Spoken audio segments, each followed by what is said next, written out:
ସଦାପ୍ରଭୁଙ୍କର ବହୁମୂଲ୍ୟ ନାମରେ ଧନ୍ୟବାଦ ହେଉ। ପ୍ରଭୁଙ୍କର ପ୍ରିୟ ଲୋକମାନେ, ଆପଣ ସମସ୍ତ ଲୋକଙ୍କୁ ପ୍ରଭୁ ଆଶୀର୍ବାଦ କରନ୍ତୁ ଏବଂ ଏହି ସମୟରେ ଏହି ଭିଡ଼ିଓକୁ ଦେଖୁଥିବା ପ୍ରଭୁଙ୍କର ପ୍ରିୟ ପ୍ରତ୍ୟେକ ଲୋକମାନେ ଆପଣ ସମସ୍ତ ଲୋକଙ୍କୁ 12 ନମ୍ବର ବା 12 ନମ୍ବର ସଂଖ୍ୟା ବିଷୟରେ ଈଶ୍ୱରଙ୍କର ପବିତ୍ର ବାଇବଲରେ ଲେଖାଯାଇଥିବା ଏହି 12 ନମ୍ବର ସଂଖ୍ୟା ସମ୍ବନ୍ଧୀୟ କିଛି ବିଷୟ ଆପଣମାନଙ୍କ ପାଖରେ ଏହି ଭିଡ଼ିଓ ମାଧ୍ୟମରୁ ପ୍ରକାଶ କରିବା ପାଇଁ ଚାହେଁ। ଆପଣମାନେ କିଛି ସମୟ ସଠିକ୍ ଭାବରେ ଶୁଣିବା ଦରକାର। ପ୍ରଥମ ପଏଣ୍ଟ ହେଲା, ପ୍ରଭୁଙ୍କର ପ୍ରିୟ ଲୋକମାନେ, ଯୀଶୁଙ୍କର 12 ଜଣ ଶିଷ୍ୟ ଥିଲେ। ଯୀଶୁଙ୍କ 12 ଜଣ ଶିଷ୍ୟ ଥିଲେ। ଆପଣମାନେ ସମସ୍ତେ ଲୋକ ଏହି ବିଷୟକୁ ଜାଣନ୍ତି। ଏହା ହେଉଛି ପ୍ରଥମ ବିଷୟ। ଦ୍ୱିତୀୟ ବିଷୟ ହେଲା, ଯୀଶୁ 12 ବର୍ଷ ଥିବା ବୟସରେ ବା ଯୀଶୁ 12 ବର୍ଷ ବୟସରେ ମନ୍ଦିରରେ ବସି ଶାସ୍ତ୍ରୀ ଏବଂ ପଣ୍ଡିତମାନଙ୍କର ସହିତ ଚର୍ଚ୍ଚା କରୁଥିଲେ।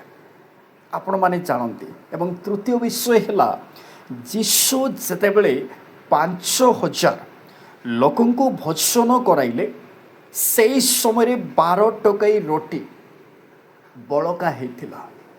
ପ୍ରଭୁଙ୍କର ପ୍ରିୟ ଲୋକମାନେ, ଏହି 12 ନମ୍ବର ସଂଖ୍ୟା ବିଷୟରେ କିଛି ସମ୍ବନ୍ଧୀୟ ଆପଣମାନଙ୍କ ପାଖରେ ପ୍ରକାଶ କରୁଅଛି। ଏବଂ ଯୀଶୁ 12 ବର୍ଷର ସ୍ତ୍ରୀକୁ ସୁସ୍ଥ କଲେ ଏବଂ ତାର 12 ବର୍ଷ ରକ୍ତସ୍ରାବ ହେଉଥିଲା। ଆପଣମାନେ ସମସ୍ତେ ଲୋକ ଜାଣନ୍ତି। ଏବଂ ପ୍ରଭୁଙ୍କର ପ୍ରିୟ ଲୋକମାନେ, ଯୀଶୁ କି ବେଟିକୁ 12 ବର୍ଷ ଥିଲେ ତାକୁ ସୁସ୍ଥ କଲେ, ଜୀବିତ କଲେ।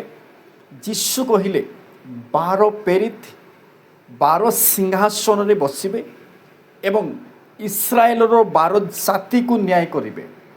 ଏବଂ ଏହା ମଧ୍ୟ କହିଲେ, ମୁଁ ଯଦି ଇଚ୍ଛା କରିବି 12 ଜଣ ସ୍ୱର୍ଗଦୂତଙ୍କୁ ଡାକିପାରିବି। ଏ ବିଷୟ ପ୍ରଭୁ କହିଲେ। ଏବଂ ପୁରାତନ ନିୟମରେ 12 ଜାସୁସକୁ ପ୍ରତିଜ୍ଞା ଦେଶକୁ ଅନୁସନ୍ଧାନ କରିବା ପାଇଁ ପଠାଇଥିଲେ। ପ୍ରଭୁଙ୍କର ପ୍ରିୟ ଲୋକମାନେ, ଏବଂ ଯାକୁବଙ୍କର 12 ପୁତ୍ର ଥିଲେ। ସେମାନେ ଇସ୍ରାଏଲରେ 12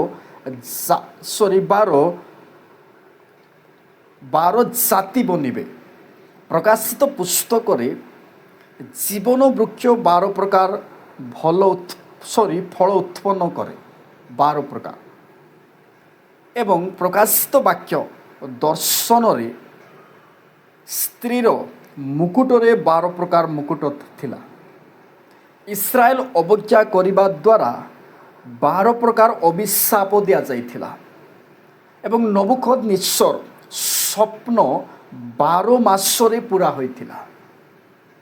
ପ୍ରଭୁଙ୍କର ପ୍ରିୟ ଲୋକମାନେ, ଏବଂ ପ୍ରକାଶିତ ବାକ୍ୟରେ ପ୍ରତ୍ୟେକ ଜାତିର 12,000 ଲୋକ ବଚାଗଲେ। ପ୍ରଭୁଙ୍କର ପ୍ରିୟ ଲୋକମାନେ, ଏବଂ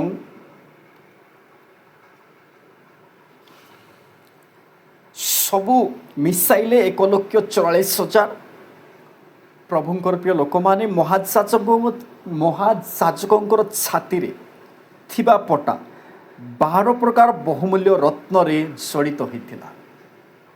ଏବଂ ଏଲିଓ 12 ପଥରରେ ଏକ ଯଜ୍ଞବେଦୀ ବନାଇଲେ। ଦର୍ଶନୀ ରୋଟି 12ଟା ଥିଲା। ପ୍ରଭୁଙ୍କର ପ୍ରିୟ ଲୋକମାନେ, ଏତିକି ମାତ୍ର ଆପଣମାନଙ୍କ ପାଖରେ ପ୍ରକାଶ କଲି। ଆପଣମାନେ ଜାଣିଥିବେ, ଶୁଣିଥିବେ। ପ୍ରଭୁଙ୍କର ପ୍ରିୟ ଲୋକମାନେ, ଏହି ସମୟରେ ଯେଉଁମାନେ ମସି ମନ୍ଥନ ବେଟକ MMBର ସଦସ୍ୟମାନେ ଏହି ଭିଡ଼ିଓକୁ ଆପଣମାନେ ଦେଖୁଅଛ, ଆପଣମାନେ ଏହି ଏହି ୟୁଟ୍ୟୁବ୍ ଚ୍ୟାନେଲକୁ ଆପଣମାନେ ସବସ୍କ୍ରାଇବର କରନ୍ତୁ। ଏବଂ ପ୍ରଭୁଙ୍କର ପ୍ରିୟ ଲୋକମାନେ, ଆପଣମାନଙ୍କୁ ମଧ୍ୟ କହିବା ପାଇଁ ଚାହେଁ, ଏହି ଚ୍ୟାନେଲକୁ ଆପଣମାନେ ସବସ୍କ୍ରାଇବର କରନ୍ତୁ।